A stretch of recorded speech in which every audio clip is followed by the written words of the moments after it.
सुप्रभात. जय हिंद, जय महाराष्ट्र, जय हिंद, जय Bharat. India unlimited in digital news चॅनलमध्ये सगळ्यांच्या सकाळच्या प्रहरी सगळ्यांचं मी स्वागत करत आहे. रवींद्र चांगू शिंदे यांचा जन्मस्थळी 14 मे रोजीचा आहे. 14 मे हा जन्म छत्रपती शिवाजी महाराज पुत्र छत्रपती संभाजी महाराज, ज्या छत्रपती शिवाजी महाराजांनी स्वराज्याचं रक्षण, स्वराज्य घडविला आणि त्या स्वराज्याचं रक्षण छत्रपती संभाजी महाराजांनी केलं. भले रक्ताच्या थारोळ्यात देहाच्या चिंधड्या झाल्या, परंतु औरंगजेबा बरोबर शरणगती पत्करली नाही.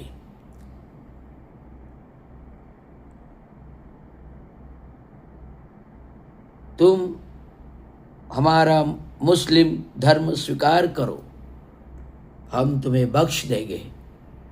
तुम हमारा मुस्लिम धर्म स्वीकार करो, हम तुम्हें बख्श देंगे असं म्हणणारा औरंगजेबाला सडोत्तर रक्ताच्या थारोळ्यात आणि धारार तिथं पडलेला शिवपुत्र छत्रपती संभाजी महाराज सडेतोड उत्तर देतात. तुम हमारे धर्म में आ जाओ, तुम हमारे मराठा में आ जाओ, तुम्हारा धर्म भी नहीं बदलने पड़ेगा. हे ऐकून औरंगजेब चवताळतो आणि संभाजी महाराजांची जो साखळदंडाला रक्ताच्या थारोळ्यात आहे, देहातून रक्त वाहतोय, 40 दिवस अंतिम क्षणी त्याची लाई असताना छत्रपती संभाजी महाराजांची हे संवाद ऐकून औरंगजेब जीभ छाटतो. किती विदारक दृश्य आहे हे. जीभ छाटतो. तत्पूर्वी औरंगजेबाला डोळ्याने रोखून बघतात. या घटनेपूर्वी औरंगजेबाला ते डोळ्याने रोखून बघतात, म्हणून तपत्या सळ्याने त्यांचे डोळे फोडले जातात. आणि तुम हमारा धर्म में आ जाओ, मराठी में आ जाओ, हम तुम्हें धर्म भी नहीं बदलने देंगे और आपको कुछ खतरा भी नहीं रहेगा असं बोलणाऱ्या छत्रपती संभाजी पुत्रांचे जीभ छाटली जाते. आणि नंतर अंतिम क्षणी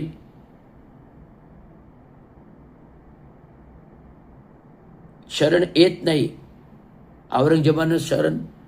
औरंगजेबाला धर्मवीर संभाजी शरण येत नाही हे पाहून औरंगजेब आणखीनच चवताळला. आदेश दिले, इनके हाथ पैर कत्ल करके टुकड़े टुकड़े करके पानी में फेंक दो, पानी में फेंक दो, पानी में फेंक दो, पानी में फेंक दो. असं सगळं कथाकथन गेल्या वर्षी आलेल्या छावा चित्रपटात दाखवलेलं आहे. मी 3 वेळा छावा चित्रपट का पाहिला, तो इतिहास मला आत्मसात करायचा होता, जो इतिहास संभाजी महाराजांच्या पुस्तकामध्ये दिलेला नाही, जो छत्रपती संभाजी महाराजांच्या इतिहास पुस्तकामध्ये दिलेला नाही. तर हा इतिहास लोकांना माहिती व्हावा म्हणून ठाणे महानगरपालिकेने ठाणे क्षेत्रामध्ये छत्रपती स्वराज्य रक्षक धर्मवीर संभाजी महाराजांचा पुतळा मी 3 पर्याय दिलेले आहेत. एक रेमंड सिंघाने या सुविधा भूखंड, जिथे महानगरपालिका भवन होते तिथे 4 एकरचं भूखंड आहे उद्यानासाठी, त्या जागेत करावं.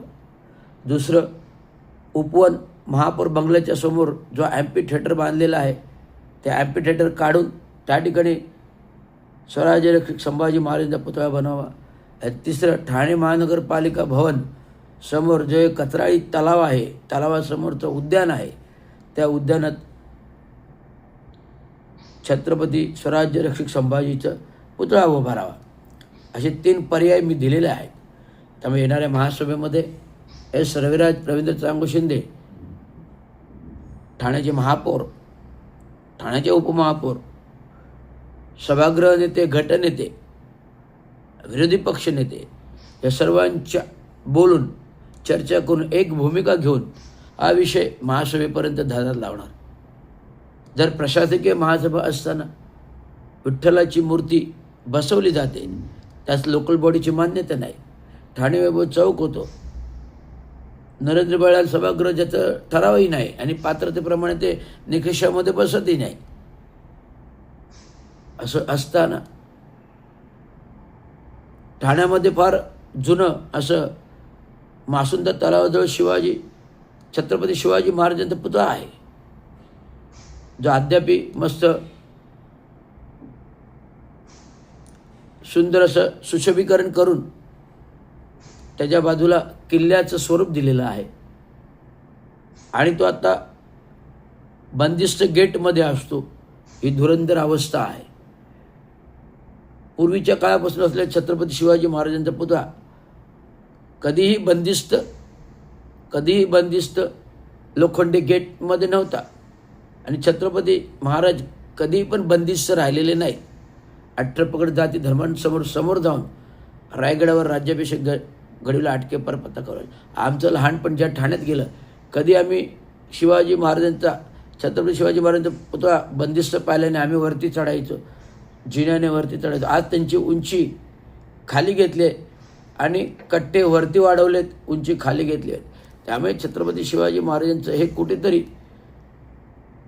अपमान असल्यासारखं आहे, जिथे शिवाजी महाराज बंदिस्त पिंजऱ्यामध्ये आटल्यासारखे मला जाणवतात. म्हणून मी सांगतो, ज्या छत्रपती शिवाजी महाराजांनी 18 पगड जाती धर्माने घेऊन साम्राज्य घडविलं, राज्य घडविलं, रायगडा राज्याभिषेक करविला, अटकेपार पताका लावल्या, त्यात छत्रपती स्वराज्य रक्षक संभाजी महाराजांचा पुतळा आज कुठेही नाही आहे. तो ठाण्यामध्ये व्हावा अशी माझी प्रथम भूमिका आहे, जे मी लोकप्रतिनिधींना निवेदन करतो. महापौर असतील, उपमहापौर असतील, गटनेते असतील, सभागृह नेते असतील, या सर्वांना विनंती आहे. आणि राज्याचे उपमुख्यमंत्री आणि आत्ताचे उपमुख्यमंत्री आणि माजी उपमुख्यमंत्री, जे राज्यावरती महाराष्ट्र विकासाचं चांगल्या प्रकारे काम केलं, भविष्यात येणाऱ्या 2029च्या विधानसभा निवडणुकीतून एकनाथराव शिंदे एक हाती सत्ता घेऊन येतील आणि मुख्यमंत्री राज्याचे बनतील. जर तुम्ही स्वराज्य रक्षक संभाजीचा पुतळा बांधलात तर हे नक्कीच परिवर्तन होईल आणि महाराष्ट्रातून आणि विधानसभा मतदारसंघ 147 मधून तुम्ही मताधिक्याने निवडून तर याल. अख्ख्या महाराष्ट्रातून शिवसेना एकनाथराव शिंदे निवडून येईल आणि भविष्यातील मुख्यमंत्री असेल जर तुम्ही संभाजी महाराजांचा स्वराज्य रक्षक पुतळा ठाण्यामध्ये उभा केलात तर फार तुमचं नाव होईल. आज सर्व महाराष्ट्रामध्ये एकनाथराव शिंदेंचं विकासाच्या दृष्टिकोनातून नाव आहे असं नाही, नाव आहे. आज लोणावळ्याला एक मी महाराष्ट्रातून जो मिसिंग लिंक म्हणतात, तो मिसिंग लिंक नाही, ती कनेक्टिव्हिटी म्हणजे नवीन रस्ता आहे, जो सस्पेन्शन गर्डरवर, जो सस्पेन्शन केबल्सवर, प्रिस्टेस गर्डर्सवर तो बनवलेला आहे. मी अभियंता आहे, त्यामुळे अभियंता भाषेत वर्णन करतो. जो दरीतून डायरेक्ट लोणावळ्याला कनेक्टिव्हिटी दिलेली आहे, दरीतून लोणावळ्याला कनेक्टिव्हिटी दिली आहे, तो सस्पेन्शन ब्रिज, सस्पेन्शन केबलवर आणि 5-6 जेवढे कॉलम्स आहेत, एच टाईप कॉलम्स आहेत आणि सस्पेन्शन केबल आहेत, प्रिस्टेस केबल आहेत, गर्डर आहेत, त्याच्यावर ते लोड वेटेज घेऊन हा तरंगता एक प्रकारचा पूल, एक इंजिनिअरिंगचा नमुना आहे. हे मी सांगतो कारण मी स्थापत्य अभियंता आहे आणि स्थापत्य विश्लेषक आहे. त्यामुळे सिव्हिलमधले कुठल्या गोष्टी काय आहेत ते चांगल्या प्रकारे मी अनुभवतो.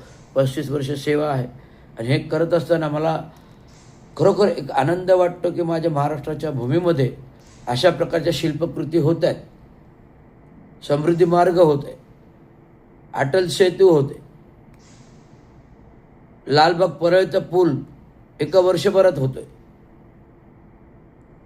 आता सुद्धा एखादा नवीन पूल करायला घेतलेला आहे तोडून. इंग्रजांच्या काळातला ठाणे खाडीवरचा पूल, कळवा पूल, इंग्रजांच्या काळातला ठाणे खाडीवरचा कळवा पूल दुर्धर अवस्था झाली, आत्ता कुठेतरी तोडला. आणि त्याच्यावर 35 वर्षापूर्वी VM जोगने एक ब्रिज बांधला. आणि नंतर नितीन कंपनी सिग्नल जंक्शनला, 3 हात जंक्शनला तो एक ब्रिज बांधला. आणि आत्ता कळव्यातील ट्रॅफिक कंजेशन सॉल्व करण्याचं एक मोठं वर्तुळाकार ब्रिज बांधून रस्ता केला. तो एक शिल्पकृतीचा अत्यंत उत्तम नमुना आहे. तो मीडियाने जास्त दाखवला नाही, प्रसिद्ध केले नाही. सगळ्यात शिल्पकृतीचा नमुना जर कुठे असेल तर ठाण्यामध्ये आहे.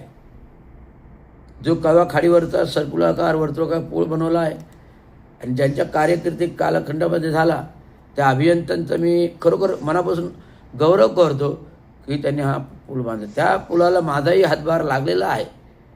ज्याने जो ॲप्रोच ब्रिजाचा खाली कळवा हॉस्पिटल येतो त्याचे संपूर्ण नाक कलवट जो होता मी 45 दिवसात पूर्ण केला. कारण तो ब्रिज बनवायचा होता आणि ओपनिंग होणार होतं म्हणून तात्काळ तो पूल बनवला. त्याला पैसे नसतानाही माझ्या खात्यातले पैसे देऊन मी तिकडचं खालचं अंडरग्राऊंड नाला करून ब्रिज करून मी स्वतः कोविड कालावधीमध्ये केलं. मी स्वतः उभा होतो साईडवर, हे तुम्हाला दर्शवते, त्याचे फोटोही आहेत. असं धुरंधर काम करताना विकासाचं एक माझाही हातभार आहे. ठाणे नगरीत, ठाणे शहरात बहुउद्देशीय प्रकल्प केले. रविराज रवींद्र चांगो शिंदे अभियंता म्हणून केले. VJDIचा अभियंता आहे, IIT केलेला आहे. त्यामुळे दुर्धर कल्पकता या रवींद्र शिंदेच्या डोक्यात आहे. त्यामुळे आज भविष्यामध्ये आत्ता वर्तमान स्थितीमध्ये ठाणे शहरामध्ये कुठलीही भली मोठी पूरस्थिती काय येत नाही. कारण रवींद्र शिंदेने नाला डिपार्टमेंट अबाधित 2007 पासून ते आता 19 वर्ष नाही 3 हो 19 वर्ष मोठ्या शिस्तपणे नाला प्रकल्प डिपार्टमेंट INDPT सांभाळून खडा माहिती DP खडा माहिती DPR हा मेंदूमध्ये भरलेला आहे. ड्रेनेज विभागाचं DPR मेंदूमध्ये भरलेला आहे. नाले प्रकल्पाचं DPR मेंदूमध्ये भरलेला आहे. रस्ते प्रकल्पाचा DPR मेंदू भरलेला, विविध शिल्पकृतीचा DPR मेंदूमध्ये भरलेला आहे. त्यामुळे ठाणे शहराला भविष्याचा जर विकास द्यायचा असेल तर माझ्यासारखा अभियंत्यांचं गरज आहे जो अजूनही सक्षम आहे.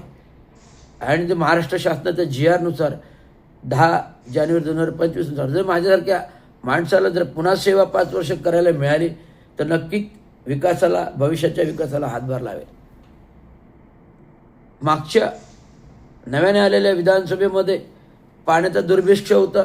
पाण्याचा दुर्धर प्रश्न मी IBN ATM लोकमतमध्ये मांडला.